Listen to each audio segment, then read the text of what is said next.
Y es un gusto, es un privilegio poder estar aquí hoy. Vamos a ir a la palabra del Señor, que es la razón de estar aquí. Quisiera, si tienen sus Biblias, hablan por favor en Romanos capítulo 1. Seguramente han leído ya este pasaje en varias ocasiones y seguramente ya les han hablado de él en muchas ocasiones. Hoy quiero que podamos ver lo que el apóstol Pablo trata de compartir con la iglesia en Roma. La iglesia en Roma no es una iglesia que él fundó, a diferencia de la iglesia en Galacia o en Éfeso o en Corinto, que son iglesias que él estableció a través de la predicación de la palabra. La iglesia en Roma él no la estableció, sin embargo tenía mucha carga por los hermanos que estaban en Roma. Eran situaciones difíciles, los romanos ya estaban persiguiendo a los cristianos, y entonces muchos cristianos que habían creído y que habitaban en Roma sentían ciertas preocupaciones y ciertos miedos de estar haciendo lo correcto delante de Dios, y el apóstol Pablo tiene cuidado de ellos. Tiene contacto con algunos hermanos que están allá y ministra a esta iglesia en Roma, no directamente. De hecho, una de sus razones por la que escribe esta carta es porque no había podido ir a verlos, pero tenía toda la intención de visitarles y de estrechar sus manos y poder hablar con ellos cara a cara. Pero escribe esta carta y les manda estas líneas, y trata el apóstol Pablo en toda la carta de dar un fundamento teológico que les pueda ayudar a ellos a mantenerse firmes en la fe. No es fácil tener fe en Dios cuando las cosas son difíciles. Es fácil tener fe en Dios cuando las cosas son fáciles. Incluso es más fácil alabar a Dios, es más fácil orar, es más fácil venir a la iglesia cuando las cosas son sencillas. Pero muchas veces las situaciones difíciles Dios permite que sucedan porque en estos momentos difíciles es cuando más nuestra fe se despierta. Es cuando nuestro espíritu se vuelve más sensible y nos volvemos más atentos a lo que Dios tiene para nosotros en los momentos más difíciles. Cuando las cosas están bien, lo llevamos tranquilos y relajados y todo bien con Dios, y ahí la llevamos. Pero cuando las cosas son difíciles, es lo que implica o lo que involucramos nosotros es nuestra fe. Y cuando tenemos fe en Dios, nada es imposible. Así es que el apóstol Pablo les escribe estas líneas, y entre los primeros párrafos que podemos leer ahí en la carta a los romanos, en los primeros versículos, en el versículo 16 y 17, Pablo pone un fundamento para poder escribir toda la carta. Un fundamento que le va a ayudar a Pablo a poder explicar el resto de la carta. Pero solamente nos vamos a basar al versículo 16 y 17 del capítulo 1 de Romanos. Dice la palabra del Señor: porque no me avergüenzo del Evangelio, porque es poder de Dios para salvación a todo aquel que cree, al judío primeramente y también al griego. Porque en el Evangelio la justicia de Dios se revela por fe y para fe, como está escrito: mas el justo por la fe vivirá. Cuando el apóstol Pablo está escribiendo esto, está tratando de transmitir lo que está en su corazón.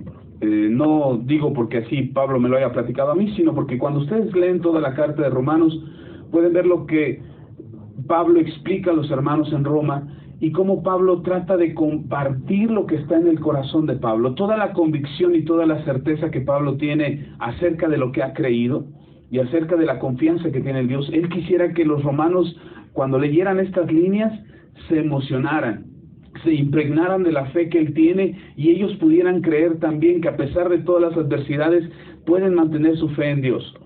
Y en este pasaje en particular, en estos dos versículos que leímos, el apóstol Pablo da una frase que muchos cristianos hemos citado, y algunos las tenemos pegadas en la Biblia y otros pegados en el carro, y dice el texto: porque no me avergüenzo del Evangelio, porque es poder de Dios. Una de las mayores preocupaciones de los cristianos tenemos muchas preocupaciones, pero una de las mayores preocupaciones es que pensamos o nos preguntamos si estaremos haciendo lo correcto delante de Dios, si estaremos haciendo su voluntad, si seremos agradables a Dios con lo que hacemos, si realmente estamos cambiando como Dios quiere que cambiemos, o si realmente hemos creído como Dios quiere que creamos. Y a veces la preocupación que nos mueve nuestro corazón es saber si Dios está agradando de nuestras vidas. Todo cristiano que se acerca a Dios, todo aquel que cree en Dios, empieza a tener dificultades con su fe y empieza a batallar con su fe, porque empieza a encontrarse con cambios en su vida, cambios de hábitos, cambios de conducta, cambios incluso en su manera de pensar. El mismo apóstol Pablo en esta carta a los Romanos en el capítulo 12, no lo busque ahora, pero si quiere ahí lo puede guardar en su Biblia. En el capítulo 12, versículo 2, dice el apóstol Pablo que tenemos que renovarnos en nuestro entendimiento, que tenemos que ser transformados en nuestra manera de pensar. Por eso, una de las cosas con las que batalla el cristiano es en ese cambio, en esa transformación que tiene que experimentar cuando viene a Cristo, porque de repente pareciera que el ser cristiano es una serie de prohibiciones, donde dicen, no esto, ahora ya no puedes hacer lo otro, ahora ya no puedes hacer aquello, ya no debes de participar de aquí, ya no debes de oír este tipo de música, ya no debes de estar en estos lugares, no a las adicciones, no aquello, no lo otro, y son una serie de prohibiciones que nos empiezan a decir, o nos empezamos a entender que no tenemos que hacer, y creemos que el cristianismo, o el tener fe en Dios, es eso, es una serie de prohibiciones.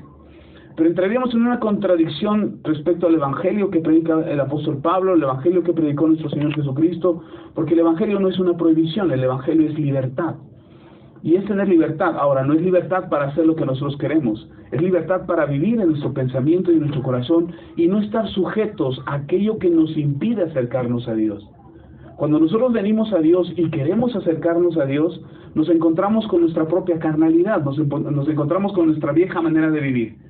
Y queremos buscar a Dios y queremos tener nuestra fe en Dios y esperamos que Dios haga maravillas en nosotros y que cambie nuestras vidas como si fuera por arte de magia, con una varita mágica que tocara nuestras vidas, y hoy nos dormimos siendo pecadores y mañana somos unos santos. Cuando nos despertemos ya amanecemos con una aureola en la cabeza y decimos, no, ya soy un santo porque ahora ya soy cristiano.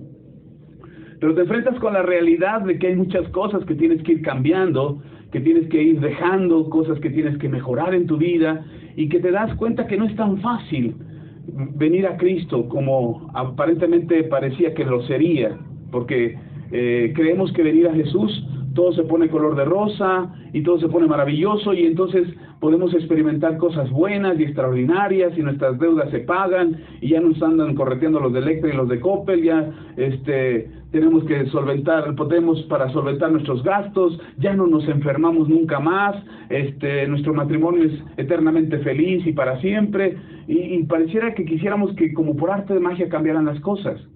Pero el Evangelio no es magia. Dice el apóstol Pablo, el Evangelio es poder, y es tener la capacidad de poder cambiar, es tener la capacidad de poder ser mejores personas. Eso es el Evangelio. El Evangelio no es una varita mágica que te va a resolver los problemas y que tu situación va a mejorar de la noche a la mañana. De hecho, el mismo Señor Jesús en sus predicaciones, Él decía y explicaba, el Señor Jesús decía, en el mundo tendréis aflicción. El Señor mismo nos advierte que en este mundo en el que nos encontramos vamos a ser afligidos por el propio mundo. Las situaciones que el mundo nos presenta y las circunstancias que el mundo nos presenta van a afligirnos en algún momento. Y seguramente por alguna etapa de su vida, a lo mejor ahora mismo están pasando por aflicción, y uno puede decir, ¿y cómo le hago para salir de la aflicción? A mí me habían dicho que venir a Cristo mis problemas iban a acabar. No es cierto. Si alguien te platicó eso, no es cierto. Te pongo en advertencia, en la misma advertencia que dijo el Señor Jesús, en el mundo tendréis aflicción. Los problemas no se acaban cuando vienen a Cristo. Incluso yo creo, en mi opinión personal, yo creo que hasta se multiplican.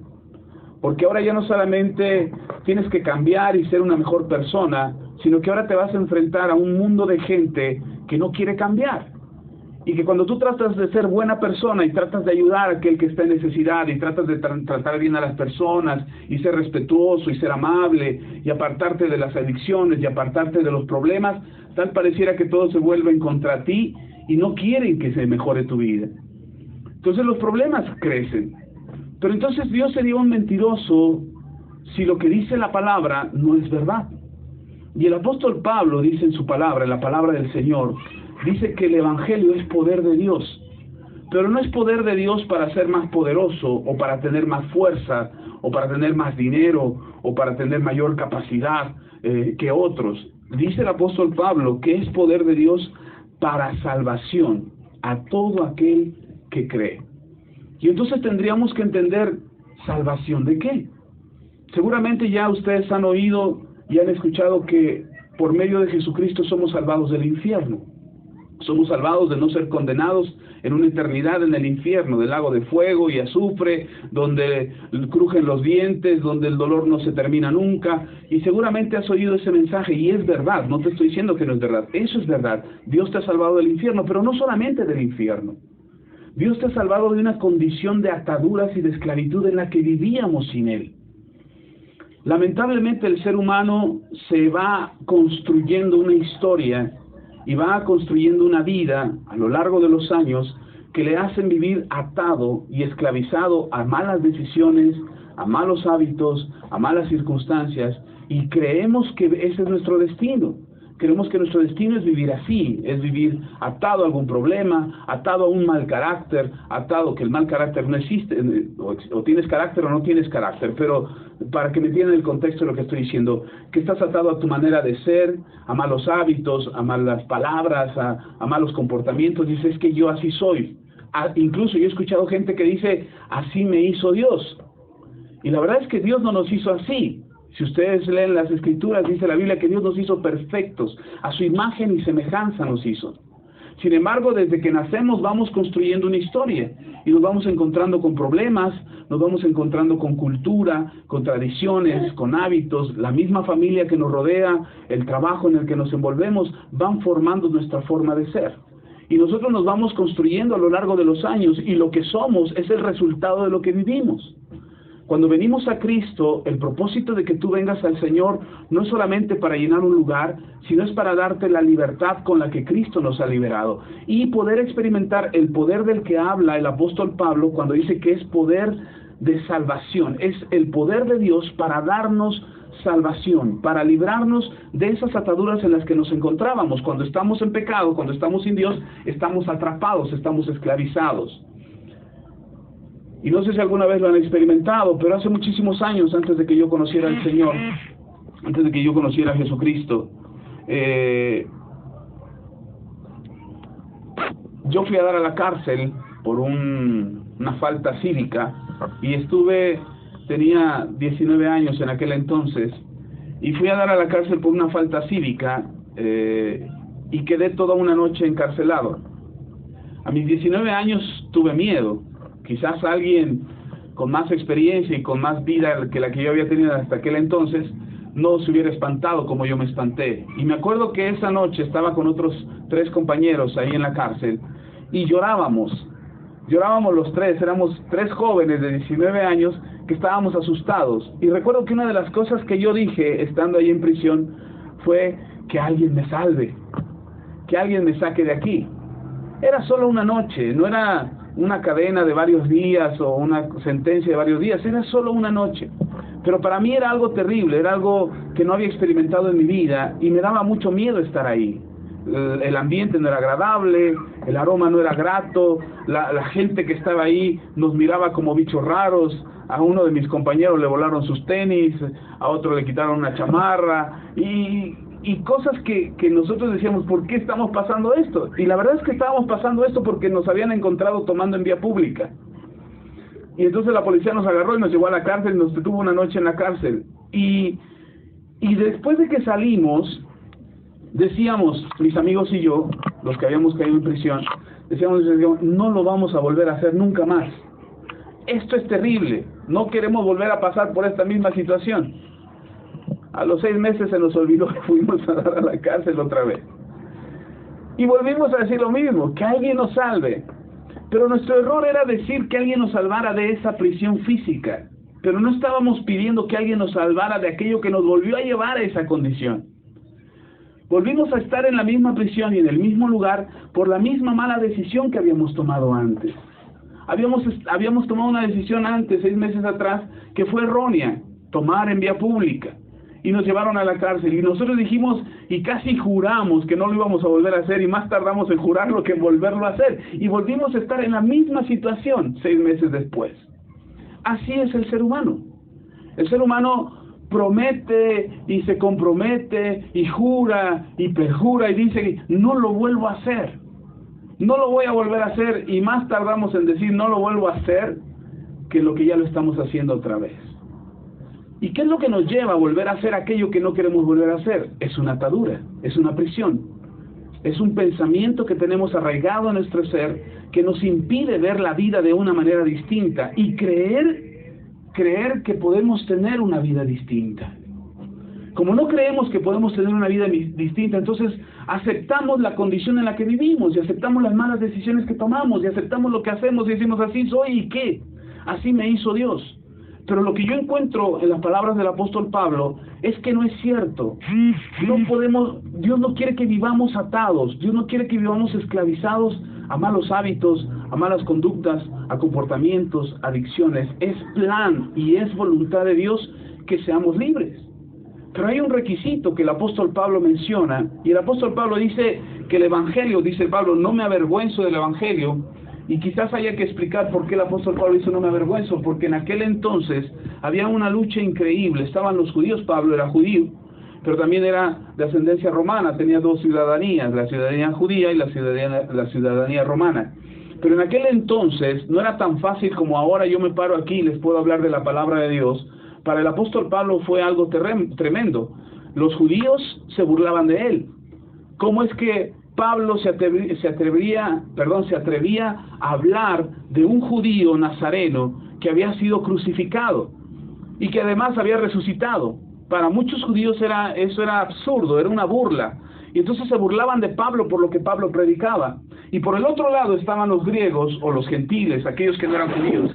Y ellos también se burlaban de Pablo, porque ellos tenían muchos dioses para todo. Dioses para la guerra, dioses para el amor, dioses para los hijos, dioses para todo tenían dioses. Y entonces no creían que un solo hombre podría haber sido el Hijo de Dios y había venido a dar salvación al mundo entero. Y que además no solamente había dado salvación, sino que se había convertido en el juez del mundo. Entonces, para este mensaje de Pablo acerca de un Jesús crucificado que había resucitado, este mensaje era motivo de burla. La gente se burlaba de Pablo, la gente no quería escuchar este mensaje. Y esta burla que Pablo recibía, para muchos cristianos, de hecho muchos cristianos dejaban de predicar de Cristo porque se burlaban de ellos. Pero Pablo dice, no, yo no me avergüenzo. Lo que yo he creído es poder de Dios que da salvación. Y pone un requisito Pablo para obtener esta salvación y esta libertad de la que les he mencionado, que Dios puede darnos a través de nuestro Señor Jesucristo. Y dice el requisito Pablo, para todo el que cree. Y el requisito es creer. Probablemente yo quiera sentir a Dios y quiera sentir su presencia. Yo quisiera poder experimentar su presencia y sentir escalofríos o sentir que se mueve algo dentro de mí, o como fuego, o como electricidad que corre por mi cuerpo, y decir, ay, estoy sintiendo a Dios. Pero en realidad Dios no es un sentimiento. Dios es una convicción en nuestro corazón. Tenemos la certeza. Dios es un ser real. Dios existe, está en la eternidad, está en su trono. Él es verdadero. Y aunque yo no lo sienta, Dios existe. Y aunque yo no sienta escalofríos en mi cuerpo, ni calambres en las manos, ni sienta mucho gozo, mucho calor, y no sienta, a lo mejor yo no siento nada, pero no se trata de lo que siento, se trata de lo que creo. Y cuando hablamos de creer en Dios, implica nuestra convicción, implica nuestra voluntad. Tú no puedes creer en algo en lo que no involucras tu voluntad. Tienes que involucrar tu voluntad, es decir, tienes que decidir creer para poder creer en algo. Tienes que decidirlo. Es como, perdón el ejemplo, a lo mejor es un poco absurdo, pero espero que me sirva para lo que le quiero decir. Es como cuando tú decides irle a un equipo de fútbol. ¿Por qué decides irle a un equipo de fútbol? ¿Por qué decides irle? Porque tiene el mejor jugador del mundo, porque tiene el mejor goleador del mundo, porque ha sido campeón 5 años, porque tiene el mejor entrenador. ¿Por qué decides? O a lo mejor por herencia, porque ese era el equipo que le iba a tus papás, o tu tío, o alguien en la familia, o porque tus amigos te hicieron que le fueras a ese equipo, si a ustedes les gusta el fútbol. Pero crees en ese equipo. Yo me he encontrado con amigos de la infancia que desde que los conozco le van a un equipo de fútbol. Yo no soy fanático de fútbol, no me gusta. A lo mejor por eso estoy usando ese ejemplo, pero me he encontrado con amigos que son fanáticos de un equipo desde su infancia. Desde que los conozco en la infancia siempre han ido a ese equipo. Y su equipo nunca ha sido campeón. Pero cuando hablas mal de su equipo, se enojan, se enfurecen, se ponen bravos y casi te odian de por vida. ¿Y cómo te atreves? Casi le estás profanando la familia y le estás profanando su integridad. ¿Y cómo es posible? No te atrevas a hablar de mi equipo. Le digo, pero si nunca he sido campeón tu equipo, pero no digas eso. Y le digo, ¿y crees en tu equipo? Sí, algún día será campeón. ¿Y por qué crees en él? Porque creo en él. ¿Pero por qué? Dime una razón. Y yo he concluido y he llegado a la conclusión de que ellos solamente decidieron creer. Decidieron creer que eran el mejor equipo, decidieron creer que era el único equipo, que es el mejor equipo, aunque hayan perdido toda su vida, pero decidieron creer en ese equipo. Por eso digo que la fe que involucra a Dios, o que tiene que ver con Dios, tienes que decidir creer en Dios. Tienes que decidir, además de que Dios siempre gana, además de que Dios es el vencedor y Él es eterno, tienes que involucrar tu decisión personal para creer en Dios. Por eso dice el apóstol Pablo que es poder de Dios para salvación, para todo aquel que cree. No dice para aquel que siente a Dios, o para aquel que vio a Dios, o para aquel que experimentó a Dios en su vida. Dice para aquel que cree. Y cuando hablamos de creer en Dios, necesitamos involucrar nuestra decisión personal y nuestra voluntad personal de creer en Él. Y entonces aquel que se vuelve cristiano, o aquel que se acerca a Dios, o aquel que recibe a Cristo en su corazón, ha tomado una decisión. Y lamentablemente nuestras decisiones a veces son opacadas o son influenciadas por nuestras circunstancias. A veces nuestras circunstancias nos obligan a tomar decisiones. Si tu hijo se enferma y estás entre comprar el gas y llevar a tu hijo al médico, vas a tener que tomar una prioridad y vas a tener que decidir. Y a veces tus circunstancias te van a obligar a decidir. Y tú puedes decir que ahorramos todo el mes para el gas, pero ahorita tu hijo se enfermó y entonces tienes que tomar una decisión y tus circunstancias te están obligando a tomar una decisión. Y para el tiempo del apóstol Pablo, los cristianos estaban siendo influenciados en su decisión de creer en Dios y de creer en Cristo, estaban siendo influenciados por la persecución que había de cristianos. Y entonces muchos cristianos que eran perseguidos y les preguntaban, ¿crees en Cristo? Y ellos estaban viendo que estaba en riesgo su vida, y algunos de ellos se atrevían a negar a Jesús y decían, no, yo ya no creo en Él. Sí, creí el domingo que fui a la iglesia, pero hoy ya no.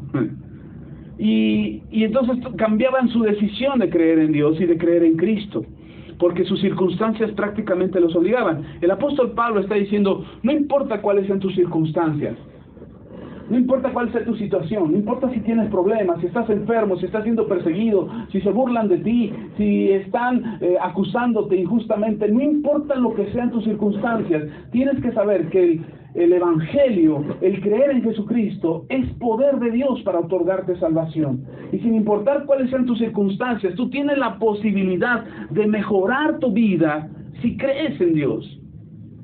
Y entonces, ahí tiene que ver algo con el cambio que sucede en todo aquel que decide seguir a Jesucristo, porque todo aquel que decide seguir a Jesús tiene que experimentar un cambio en su vida.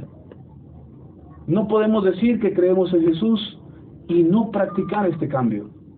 El cambio es un desafío a todas las reglas y a todas las normas y a todos los estatus sociales que este mundo ofrece. Creer en Jesús es hacer lo que Jesús dice. El Señor Jesús da una de las frases que seguramente impactaron más a sus discípulos, cuando le dice a sus discípulos, si quieren ser verdaderamente mis discípulos, guarden mis mandamientos. Y no es que fueran muchos los mandamientos de Jesús, en realidad Jesús resumió toda la ley y los profetas en 2 mandamientos: ama a Dios con toda tu mente, con todo tu corazón y con todas tus fuerzas, y ama a tu prójimo como a ti mismo. Y el Señor Jesús dice, en esto se resume toda la ley y los profetas. Es decir, todos los mandamientos, el no matarás, el no robarás, el no digas falso testimonio, no usarás el nombre de Dios en vano, etcétera. Todos los mandamientos que ustedes han oído y conocen se resumen en 2 leyes, en 2 reglas. Ama a Dios y ama a tu prójimo. Y esos 2 mandamientos que da el Señor Jesús es para dar testimonio de que eran discípulos de Jesús. No podemos decir que somos discípulos de Jesús si no hemos entendido o no hemos comprendido que creer en Jesús otorga salvación, es decir, otorga un cambio en nuestras vidas. Creer en Jesús va a provocar un cambio en nuestras vidas, va a provocar un cambio en nuestras circunstancias, va a provocar un cambio en nuestro corazón y en nuestro entendimiento. Cuando nosotros decidimos cambiar, cuando nosotros decidimos venir a Jesús, va a suceder algo en tu interior. Va a ser un desafío para cambiar, para ser mejor persona, para creer en Dios a pesar de tus circunstancias. He conocido a muchos cristianos. Yo tengo, el próximo enero cumplo 25 años de cristiano. Me convertí en 1995, en enero del 95, recibí a Cristo en mi corazón. Algún día les platicaré mi testimonio completo, pero a mis 23 años yo vivía en las calles por causa del alcohol y de las drogas. No se me nota tanto, pero sí. Y a los 23 años me convertí a Cristo en 1995 y algo cambió en mí. Y entonces mis amigos, los que andaban conmigo en la parranda y en la fiesta, no creían que yo había cambiado. Decían, no, ¿tú cómo vas a cambiar, Axel? Si tú eres el cabecilla, tú eres el líder, tú eres el que nos sacaba.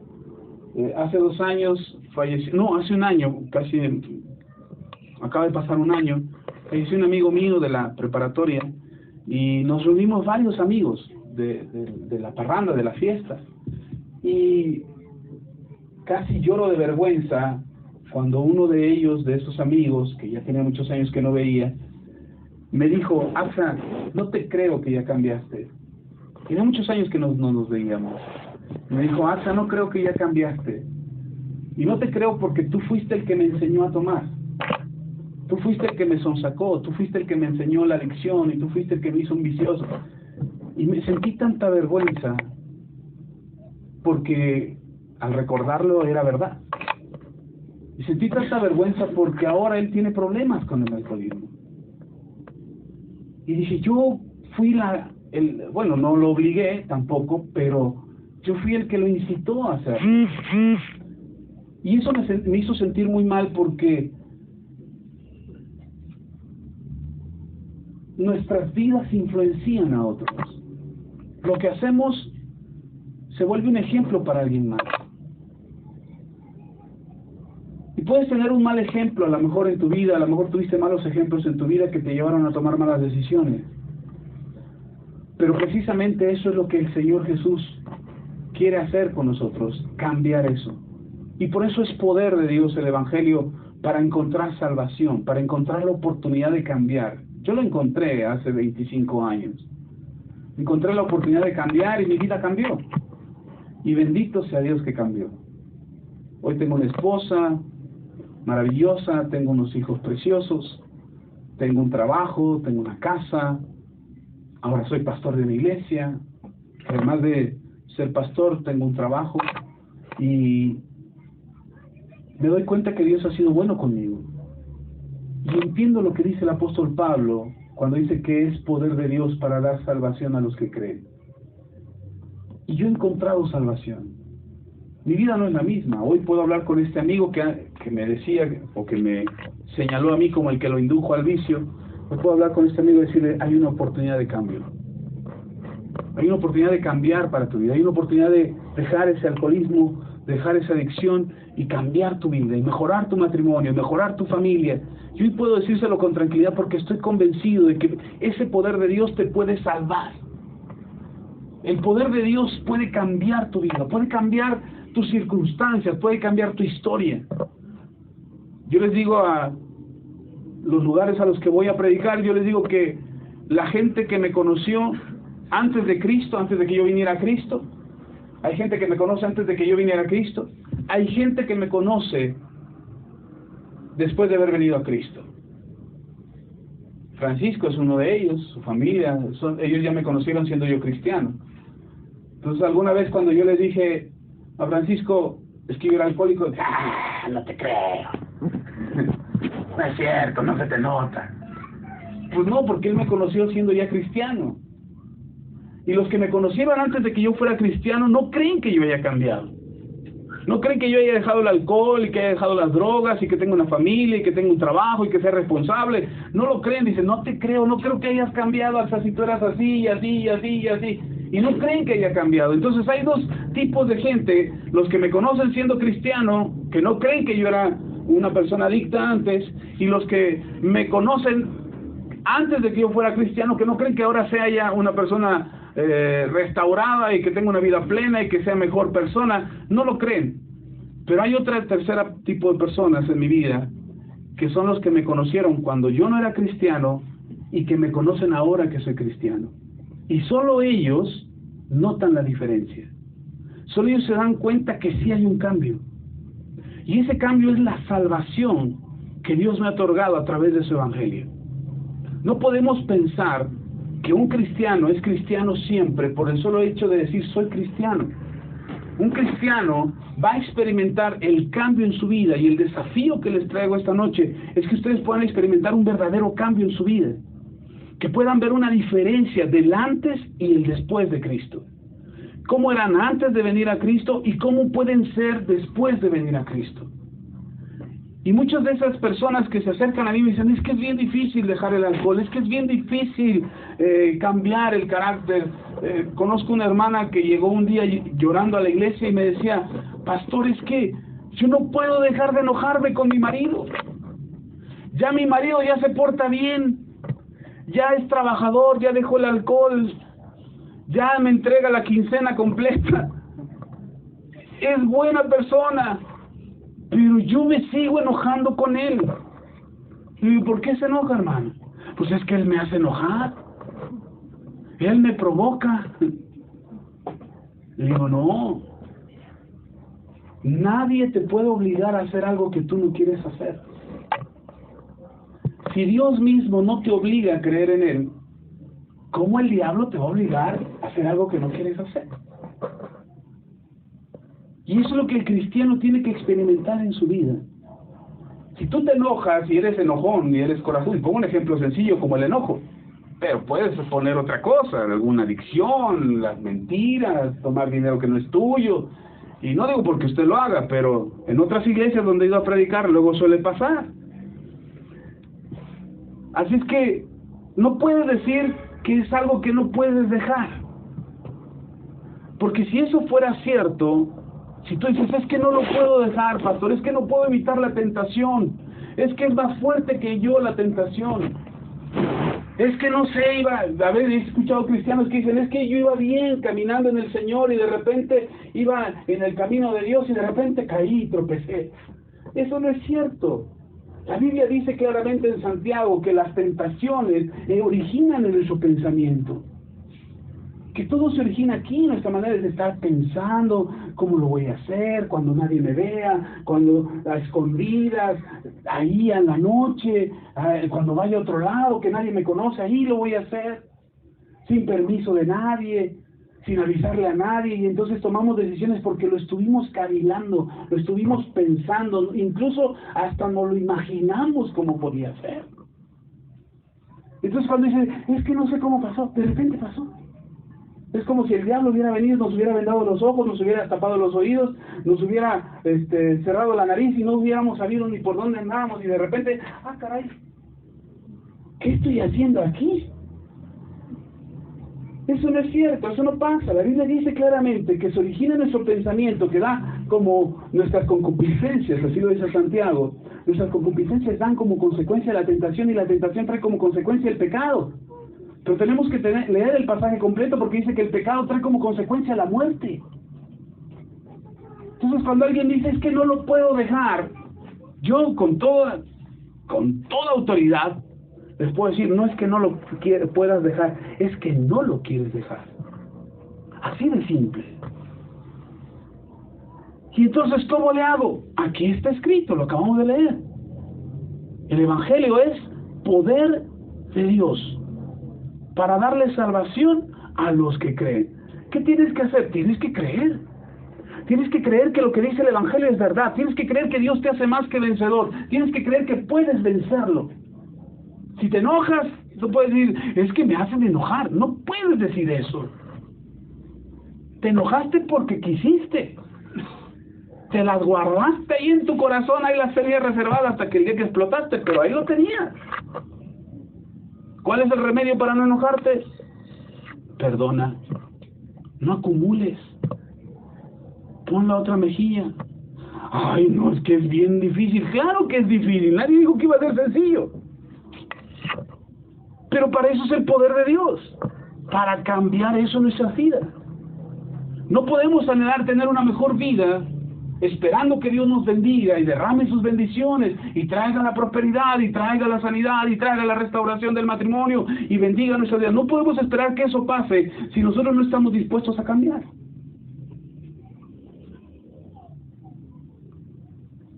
Hace unos años atrás le compramos vestiduras nuevas a nuestro carrito viejo. Le pusimos vestiduras nuevas. Y entonces el día que se las puse yo, mal puestas por cierto, pero se las puse yo. Y el día que se las puse, pues limpié el carro y sacudí el carro y aspiré y limpié y sacudí. Y luego me metí abajo del carro y limpié y todo, lavé el carro, pero yo acabé puerquísimo. Entonces terminé de poner las vestiduras y dice mi esposa, llévame al centro comercial, necesito ir a comprar unas cosas. Y dice, sí, vamos. Y se me queda viendo mi esposa. Y me dice, ¿así te vas a ir? Sí, claro, yo no me bajo del carro, yo te espero ahí en el carro, tú bajas, compras lo que quieres y ahí te espero. Y me dice mi esposa, ¿seguro que así te vas a ir?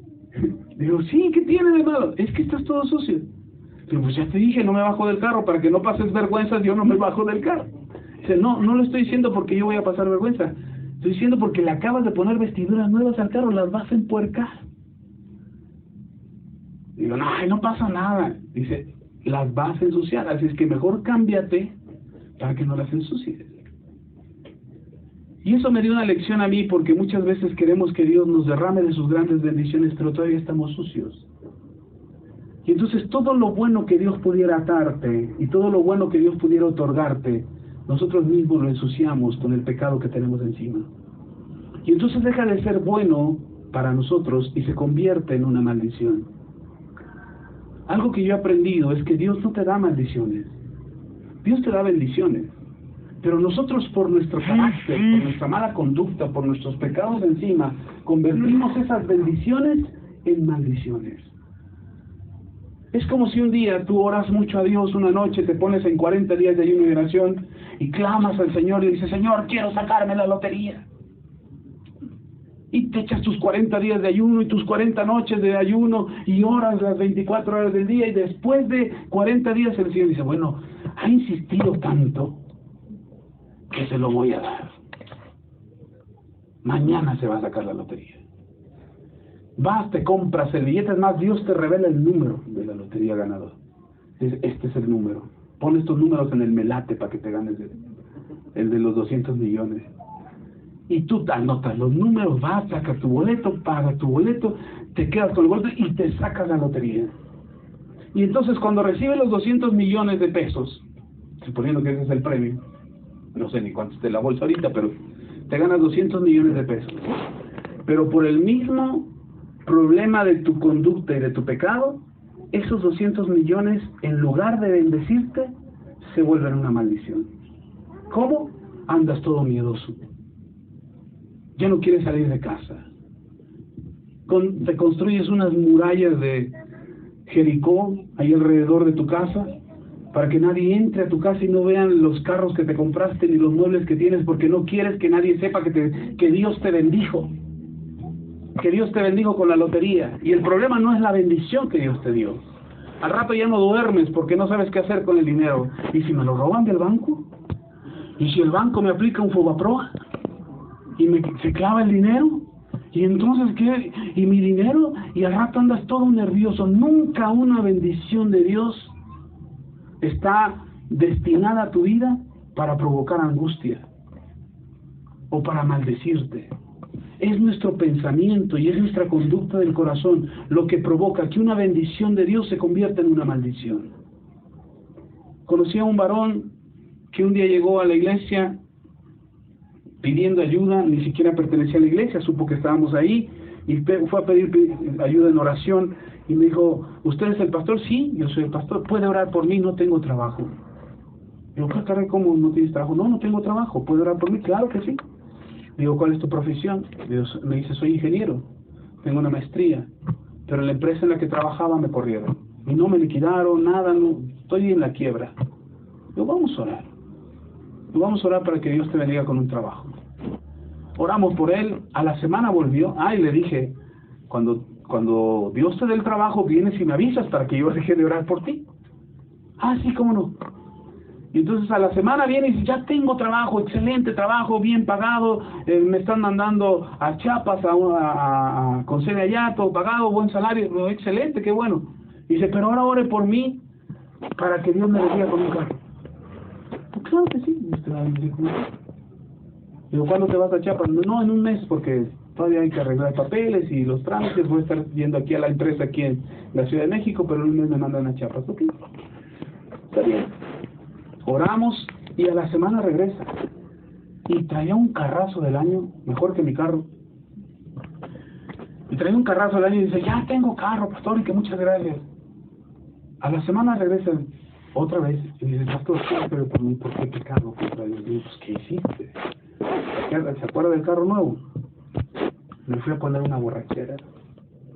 Subí mujeres, mi esposa me descubrió y ahora estoy a punto de... Y dice, creo que esa bendición no fue una bendición, fue una maldición. Digo, no es cierto. Si Dios te bendice, te bendice. El problema no son las bendiciones que Dios te da. El problema es la actitud del corazón y nuestra manera de pensar. Dios siempre quiere algo bueno para nosotros. El mismo Señor Jesús lo dijo de esta manera. Si tú pides al Padre, dice, si ustedes como padres, tu hijo te pide un pan, tú no le das una piedra. Si tu hijo te pide un huevo, tú no le das un escorpión. Si tu hijo te pide un pez, tú no le das una serpiente. Y dice el Señor Jesús, si ustedes siendo malas personas le dan buenas cosas a sus hijos, cuanto más vuestro Padre que está en los cielos te dará buenas cosas. Entonces nosotros no podemos pensar esperando que Dios nos bendiga y que las cosas buenas que Dios nos da son maldiciones. El problema no son las bendiciones de Dios, el problema es la actitud del corazón. Por eso necesitamos experimentar el cambio del que habla el apóstol Pablo ahí en Romanos, que acabamos de leer. Tenemos que experimentar ese poder que transforma, que trae salvación, que libera, que restaura, que bendice tu vida, que te ayuda a poder experimentar en tu vida la bendición de Dios. Dios no espera lo malo para ti, Dios siempre espera lo bueno. Y entonces, pastor, ¿cómo le hago?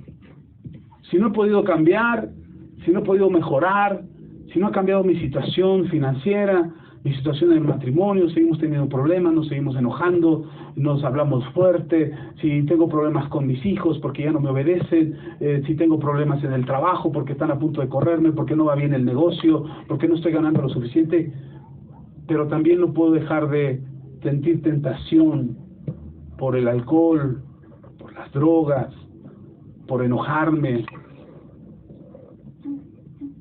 No hay niños, sí hay niños, hay otras cosas, pero ¿cómo le hago para deshacerme de todo eso? Tienes que creer. Tienes que creer que la verdad de Dios está obrando en tu vida. Tienes que creer que puedes vencer. Dice en 1 Corintios, con esto termino, para que no se aburra. 1 Corintios capítulo 10, dice la palabra del Señor. 1 Corintios 10, 13, dice el Señor, bueno, el apóstol Pablo a través de la carta a los Corintios, dice, no os ha sobrevenido ninguna tentación que no sea humana, pero fiel es Dios. ¿Cómo es Dios? Fiel. Pero fiel es Dios, que no os dejará ser tentados más de lo que podáis resistir, sino que dará también, juntamente con la tentación, la salida para que podáis soportar. Entonces cuando decimos, es que no puedo resistirme a la tentación, es que no puedo resistir las ansias, las ganas, es muy fuerte. Cuando yo me convertí a Cristo, yo estaba completamente intoxicado. Había marihuana, había coca, había alcohol en mi cuerpo.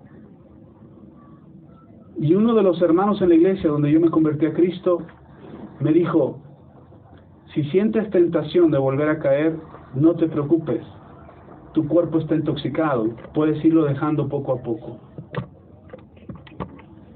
Cuando yo oí eso, a mí me dio miedo, porque yo dije, si esto no me libera por completo de las adicciones, yo voy a volver a caer. Tarde o temprano voy a volver a caer. Me conozco, sé lo débil que soy.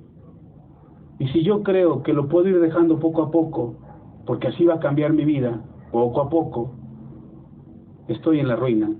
Ni Dios puede salvarme. Me convertí el 28 de enero de 1995, al 29 de enero de 1995, quise volver a fumar. Vomité y vomité y vomité y vomité. Para febrero me invitaron unos amigos a una fiesta y me pusieron de todo para tomar. Quise probarlo y me dio una diarrea. Solo lo probé, ni siquiera lo tomé, lo probé, así me quedé en el paladar y me dio asco y lo escupí, pero me dio una diarrea. Y entendí que Dios me estaba dando la posibilidad de renunciar a todas las adicciones que yo tenía. Porque yo en mis fuerzas no podría, en mi capacidad no lo resistiría. Yo hubiera cedido, me hubiera derrotado, hubiera dicho, ay, al cabo Dios me conoce, Dios sabe que soy débil, Dios sabe que lo intento todos los días. Yo no entro en una cantina no porque tenga miedo a lo que el diablo pueda hacerme. Yo tengo una cantina porque tengo miedo a que yo pueda caer. En una reunión donde alguien está tomando, yo me aparto de la mesa, estoy con ellos, pero me aparto de donde estén tomando. Porque sé que puedo caer. Y he entendido que así como viene la tentación, Dios me da la salida. Y tengo dos salidas estupendas. Siempre que hay una tentación, tengo dos salidas estupendas. Una se llama derecha y otra se llama izquierda. Y me ayudan para correr. Yo no me quedo a averiguar si puedo resistir o no. Yo no me quedo a descubrir a ver si tengo la fortaleza espiritual para reprender al diablo y enfrentarlo y decir, yo puedo derrotarte, diablo. No, yo me escapo. Salgo de ahí y uno dice, ay, qué cobarde. No, qué inteligente. José lo hizo. Yo no me quedo a confrontar la tentación. Yo me aparto de ella. Tienes que entender que el cambio en tu vida está en tus manos. Dios ya hizo la parte más difícil, lo que tú no podías hacer, que era librarte de la atadura del pecado. Te ha dado salvación, leíamos en Romanos. Él te ha dado salvación, pero lo que necesitas es creer. Creer que lo que dice es verdad. Creer que cuando dice transfórmate, tienes que transformarte. Cuando te dicen ora, tienes que orar. Cuando te dicen lee la Biblia, tienes que leerla. Cuando dicen congrégate, tienes que congregarte. Tienes que creerle a Dios, que es importante para tu vida, hacer caso a lo que dice. Cuando dicen honra a tu padre y a tu madre, tienes que hacerlo para que te vaya bien y seas de larga vida sobre la tierra.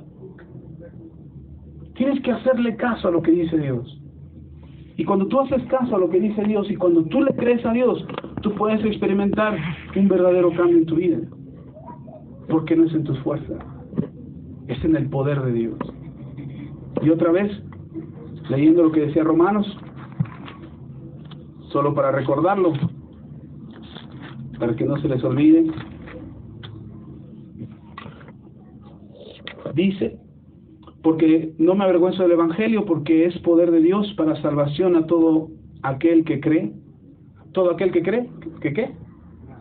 ¿Al que qué? Al que cree. ¿A quién? Al que cree. No dice a los cristianos. No dice a los evangélicos, a los aleluyos, a los que oran las 24 horas del día, a los que cargan su Biblia bajo el brazo. No dice a eso. O sea, ¿quién dice? Al que cree. Es poder de Dios para aquel que cree. Al judío primeramente y también al griego, es decir, para todos. Y luego dice el 17, porque en el Evangelio la justicia de Dios se revela por fe, por la fe y para fe. La justicia de Dios, es decir, Dios te hace justo, Dios te hace justo por medio de la fe, desde que empiezas a creer hasta que terminas de creer, hasta el último día de tu vida. Dios va a darte la capacidad de ser transformado. Dice, como está escrito, mas el justo por la fe vivirá. No dice, mas el justo por lo que siente vivirá. Dice, el justo vive por lo que cree. Y eso está en Habacuc, capítulo 2, versículo 4, y dice que los que no son justos perecerán, pero el que es justo vive por fe. Ahora, ¿tú eres justo por tus obras? No, eres justo por la gracia. Dios te ha hecho justo. Que nadie te diga que eres un pecador, a menos que estés en pecado. Si estás en pecado, eres pecador. El herrero, ¿por qué es herrero? ¿Por qué es mecánico? Porque hace labores de mecánica. El que es justo hace las cosas de justicia. Entonces, no es al revés. Tú no haces buenas obras, no te portas bien, no agradas a Dios para ser justo, sino porque tú eres justo, es que te portas bien, agradas a Dios, te alejas del pecado. Por eso es la diferencia. Nosotros a veces, mire, yo puedo venir y echarle la mano y hacer cosas de mecánica, meterle la mano ahí, llenarme de grasa, es más, me embarro de grasa y me lleno y... ¿Ya soy mecánico? No. Es más, pongo mi taller al lado y le hago la competencia y le digo, ya soy mecánico, mírenme, estoy todo embarrado de grasa. Ya soy mecánico. ¿Soy mecánico? ¿Me dejaría su carro? No. ¿Por qué no, si ya hasta parezco, ya huelo a mecánico? Pero no me la dejaría porque no soy mecánico. Es lo mismo con la justicia.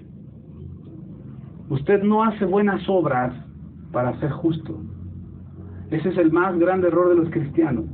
Quieren portarse bien para ser justos. Quieren portarse bien para ser santos. Quieren portarse bien para no fallarle a Dios. No, es al revés, hermano. Porque somos santos, porque somos justos, es que hacemos las obras de justicia. Por eso vivimos por fe. Tienes que creerle a Dios que eres justo. Tienes que creerle a Dios que eres santo. Tienes que creerle a Dios que eres una buena persona. Cuando alguien te dice, es que eres mala persona, no, tienes que creerle a Dios que estás cambiando. Y a veces nos justificamos. La última vez que vine aquí les decía que a veces decimos, es que estoy en el proceso. Y el proceso te dura toda la vida. La Biblia no dice eso. El apóstol Pedro dice, si es necesario que padezcas por un poco de tiempo. ¿Cuánto? Un poco de tiempo. Pero para nosotros se nos hace la eternidad. Estoy aquí en la prueba, pastor. Había una hermana que me decía, le preguntaba a mi hermana, ¿cómo está? Dice, pues aquí, hermano, en las pruebas y en las luchas, pero seguimos avanzando. Me la volví a encontrar, no era de la iglesia, me la volví a encontrar. ¿Cómo está, hermana? Bien, en las pruebas y en las luchas. Hermana, la vi hace un año. Todavía no se acaban las pruebas. Todavía no se acaban las luchas. Y el proceso se vuelve eterno. No, hermano, solamente por un poco de tiempo. ¿Cuánto tiempo? El necesario para que aprendas la lección. Y más vale que aprendamos la lección. Más vale que aprendamos rápido, porque si no la lección se repite. Tenía un amigo que decía, no, a mí me gusta la secundaria. Se echó 6 años en la secundaria. Y luego cuando entró a la prepa, que vuelve a decir, no, me gusta más la prepa. Le digo, no inventes, hermano, ¿a qué hora vas a salir de la prepa tú? Imagínate cuando llegues a la licenciatura. Y nosotros nos queremos quedar en la misma etapa y en la misma etapa. No, hermano, el Señor te lleva de gloria en gloria, de poder en poder, de fe en fe.